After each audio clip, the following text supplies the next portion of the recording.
Hi, and welcome back. My name is Sean Reimer. I don't rhyme. New year, new beard. Check that out. Sanders is making a comeback for real. This is after 1 week. It's amazing how fast I've grown up. I feel like Caillou, except not a little bitch. And check it out, new Constar merch. I sound like every YouTuber on the planet, but there it is. We got the Constar shirt back. So I know it's already 2025 now. It's over a week into 2025 by the time you're seeing this for sure. So sorry for being late to the party, much like being late for my New Year's party.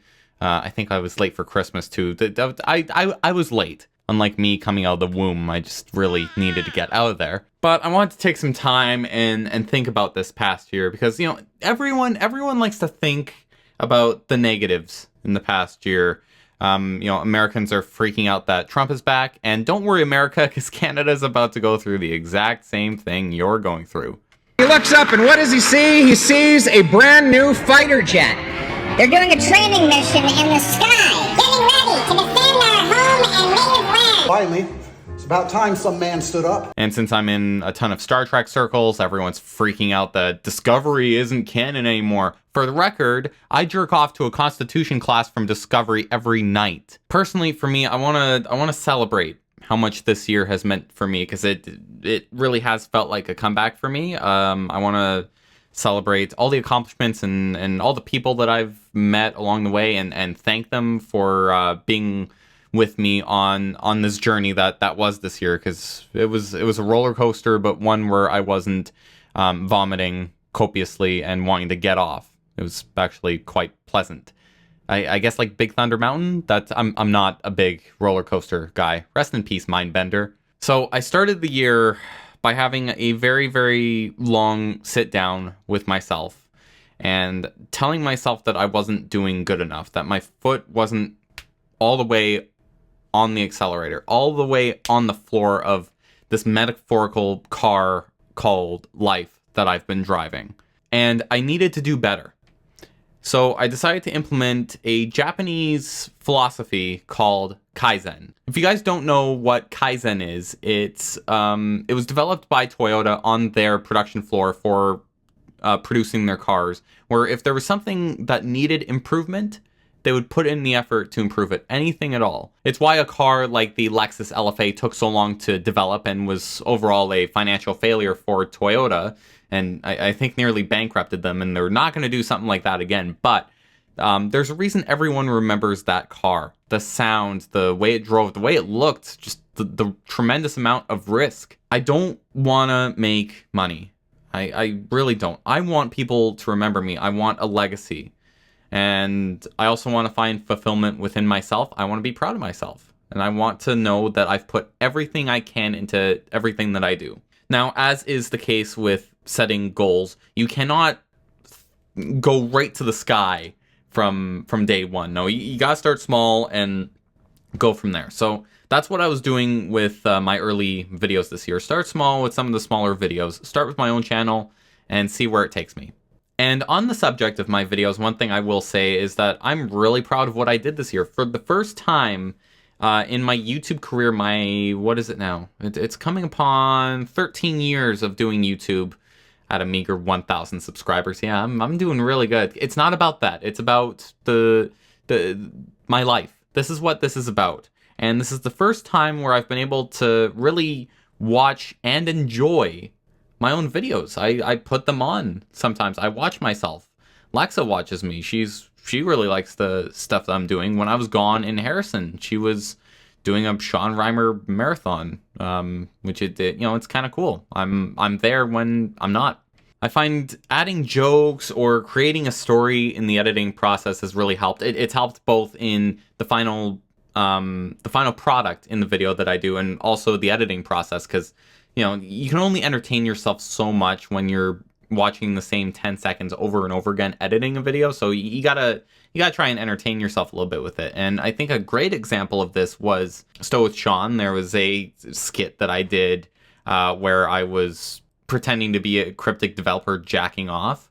There was also a mail time skit in my Harrison video, which was something that I for some reason wanted to do, but I just decided, what the hell? And I remember Lex's first time looking at that, and she's like, okay, this is who I'm marrying. Yeah, okay. Great! And from the story element, Kipper's retirement, that whole vlog, I've done hockey vlogs before, but this was the first time where I felt like I created a story of the game instead of just random clips. I think the narration really, really helped in that. It created almost like a Top Gear-esque vlog for a hockey game.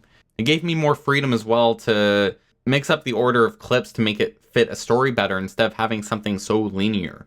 I'll always say that to people editing projects. Nothing is written in stone. If there's no clocks visible, things could be happening at whatever time you want. Use it. The editing timeline, that's your playground. Play with it.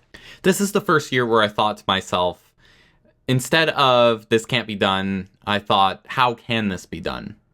And that's something that I've really tried to carry over to fan films and personal videos alike this year. Stow with Sean is something that I want to continue doing in 2025 because I like making Star Trek Online content. And now Vance plays Star Trek Online and he's making his own Star Trek Online content. You're welcome for converting you. Resistance is futile. I know because of me being a console player, I'm not gonna be able to track DPS. So I'm not gonna be able to make videos like Spencer or Stu. But I'm gonna use that to my advantage and I'm going to find a way to make other kinds of videos involving Star Trek Online. I keep mentioning Top Gear, but I feel like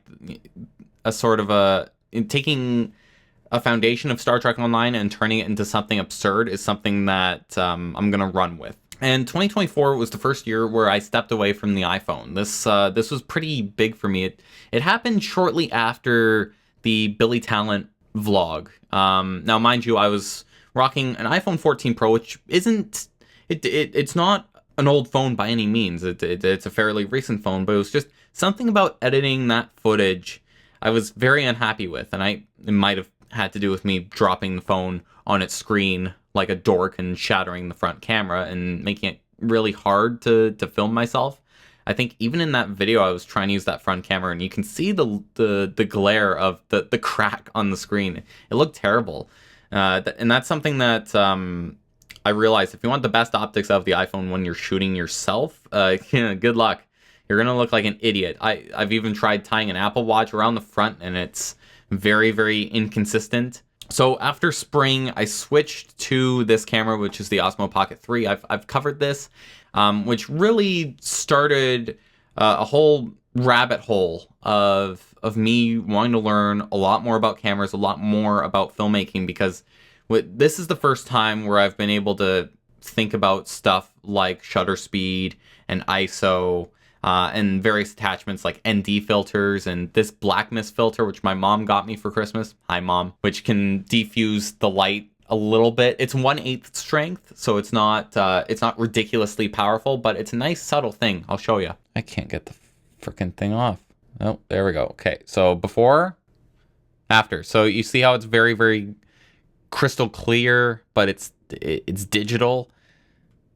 This creates a more organic look. There's something about film. There's something about how the way film looks. It's organic. It's a chemical look. It's something that can be created instead of just programmed. I admire that.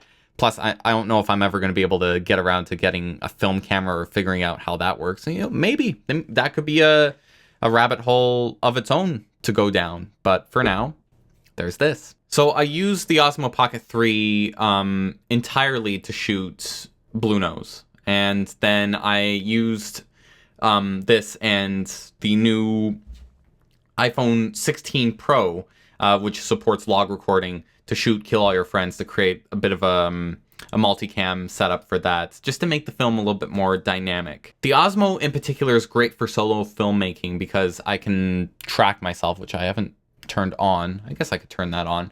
It's great for solo filmmaking where you don't have a cameraman. I was using some tracking shots in Blue Nose for that, which I think look really, really cool. So I think for a camera that I get in the future, something that is able to take that solo filmmaking angle and run with it is going to be my cup of tea, which is why I hope in 2025 to be getting the Sony ZV-E1, which is basically an A7S3 in a smaller body, but with an AI chip. I think that's going to do me wonders. And then all the beautiful lenses. I've been stuck in camera porn for a very, very long time lately.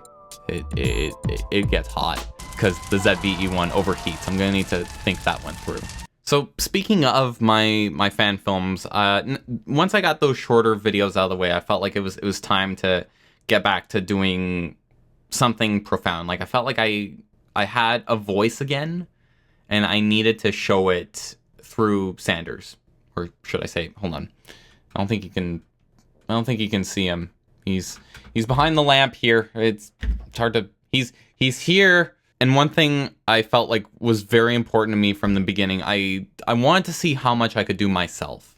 I felt like I needed to prove, not just to myself, mostly to myself, but to others what I was capable of doing just on my own. Kill All Your Friends had been written at the end of 2022. Like it was written honestly a long time ago, but I didn't feel ready. There's a lot of personal stuff in that story, and it haunted me. I felt like I needed to build something from the start and finish it first. So that's where Blue Nose came from. I started writing Blue Nose in April, and it was finished and uploaded in September. So it was a very, very long summer getting that done, but I'm very, very proud of it. And I'm happy to be nominating both Blue Nose and Kill All Your Friends for the Directors Fan Film Choice Awards, or Fan Film Directors Choice Awards, something like that. If you're a director, vote for me, please.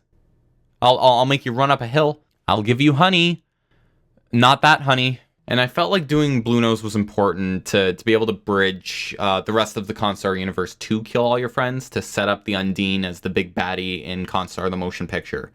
I was hesitant. I was really hesitant to do a Star Trek Online fan film because I didn't just want it to be, oh, Sanders is in Star Trek Online. I felt like there's a lot more that I wanted to cover, and Star Trek Online means a lot more to me than just randomly sticking Sanders in it. Within Star Trek Online, I had created my own lore for myself and the Blue Nose. There's a reason why the Blue Nose that shows up is the Blue Nose G, because the rest of the Blue Nose lineage are ships that I've played throughout the years since 2016. And I think Sanders pretending to be Sean Reimer within this Star Trek Online universe and paying tribute to Star Trek Online, but also being able to make fun of it and make some jokes along the way, and adding Augmented Dictator Gaming's voice before he closed down his channel to focus on himself, which I commend completely. I think including that little Easter egg in there, an in-universe Easter egg, I felt like I hit all the right notes, at least from how I feel about that film.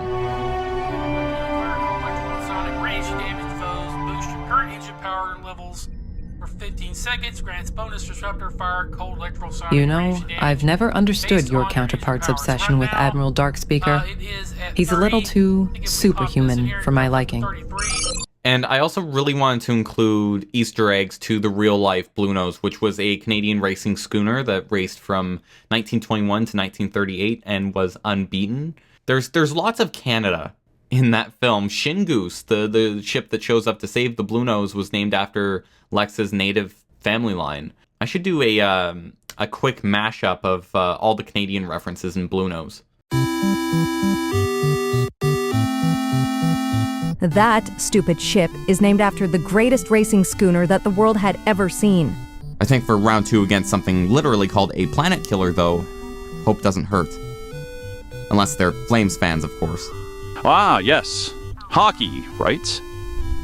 Last time I checked, in this universe, the Flames have won 5 straight Stanley Cups. The Aginlas have been trying to expand the sport to a galactic scale. It's been getting popular back home on Trill. Her competition impulse engines have beaten the Ferengi for the Intergalactic Tradesman Trophy 3 years running. Give me a shout when we're getting close, gang. I'll be on the holodeck watching the Calgary Flames of this universe. We can't win the game if we don't win the first period. We owe you and the Shingoose a double-double once this is done, Admiral. Make it a triple-triple. Let's end this. A triple-triple? The Blue Nose, a Canadian racing vessel first launched in 1921. Undefeated for nearly 20 years. So besides Lexa coming back as Tesla, thank you, Lexa, I voiced every character in that film, and then I processed the voice using 11 Labs. Well, for starters, I'm Admiral Jor-El Quinn, and you're a ghost. Well, for starters, I'm Admiral Jor-El Quinn, and you're a ghost. So, no, I did not use text-to-speech. Those were all my recordings because I wanted control over the pacing and some of the inflections.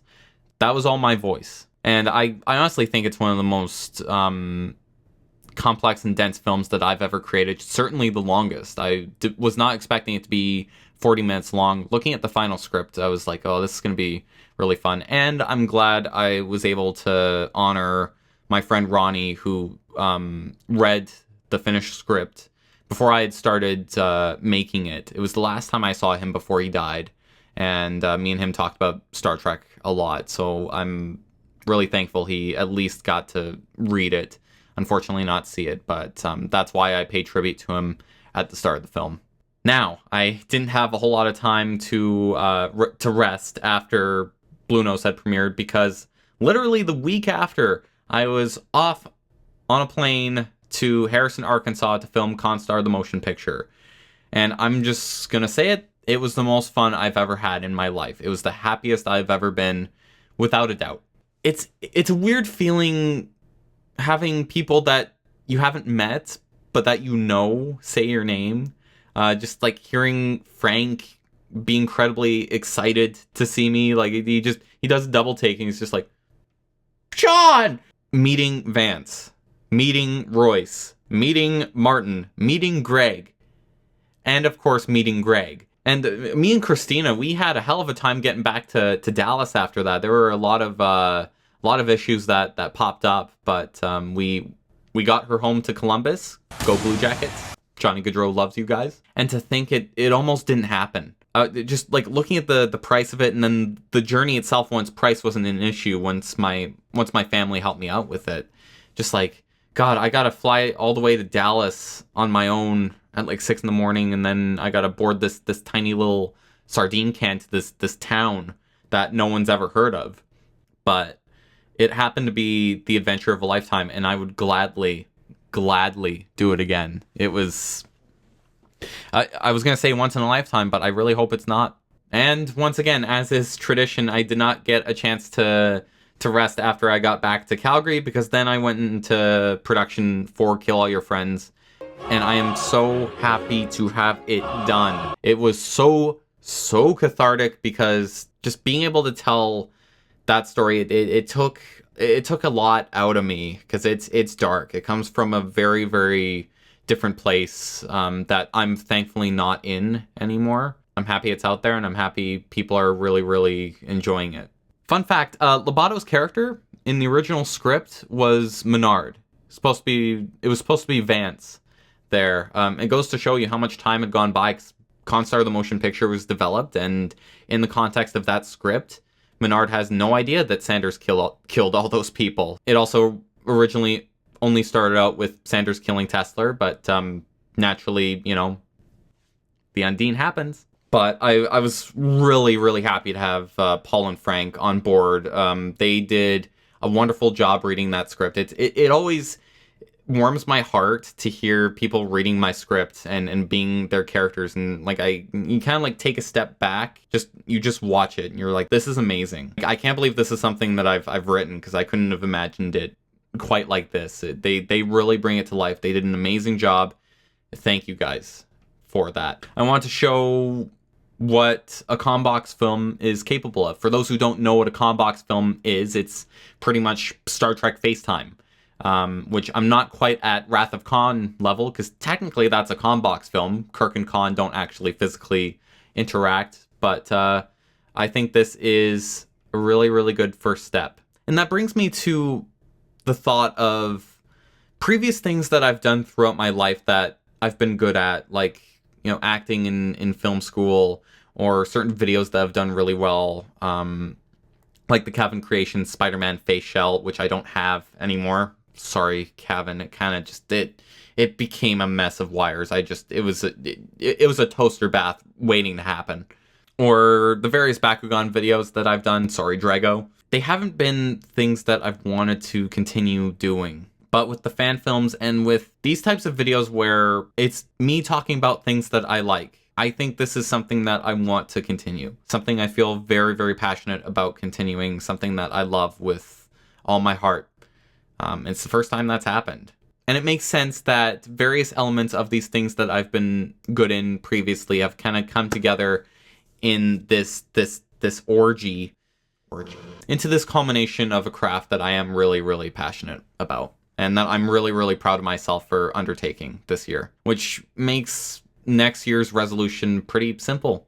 Kaizen. If it ain't broke, don't fix it. Just keep continuing to improve myself, learn new things, have curiosity, drive myself, tell myself that I can do it while also holding myself accountable and saying you're not doing enough. There's so much on the agenda for this year. There's so many video ideas, there's so many fan film ideas, there's new gear coming to the channel, new upgrades. So all I gotta say is thank you from the bottom of my heart, maybe 2 hearts, I might be a Time Lord, for being with me on this journey, and things are only going up from here. Buckle your seatbelt. I keep quoting Royce, but he's awesome, so screw it. I'm Sean Reimer. I don't rhyme. Thanks for watching.